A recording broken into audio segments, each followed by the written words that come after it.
एक छोटा सा गांव था जहां रातें बहुत शांत होती थीं, इतनी शांत कि कभी कभी डर लगने लगता था। गांव के किनारे एक पुराना टूटा हुआ घर था। लोग कहते थे कि वहां कोई नहीं रहता, लेकिन रात को उस घर की खिड़कियों में हल्की हल्की रोशनी दिखती थी। एक दिन गांव का एक लड़का, राहुल, अपने दोस्तों से शर्त लगाकर उस घर में जाने को तैयार हो गया। रात के ठीक 12 बजे वह अकेला उस घर के पास पहुंचा। हवा ठंडी थी और पेड़ों की सरसराहट जैसे उसे रोकने की कोशिश कर रही थी। राहुल ने हिम्मत करके दरवाजा खोला। दरवाजा अपने आप चूं की आवाज के साथ खुल गया। अंदर सब कुछ धूल से भरा था। दीवारों पर पुराने चित्र टंगे थे, जिनकी आंखें जैसे राहुल को देख रही थीं। वह धीरे धीरे आगे बढ़ा, तभी उससे ऊपर से किसी के चलने की आवाज सुनाई दी। कोई है? राहुल ने डरते हुए पूछा।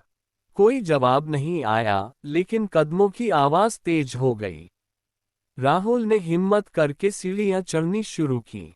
जैसे ही वह ऊपर पहुंचा, उसने देखा एक कमरा खुला हुआ था और अंदर एक पुरानी कुर्सी हिल रही थी, जैसे अभी अभी कोई वहां से उठा हो।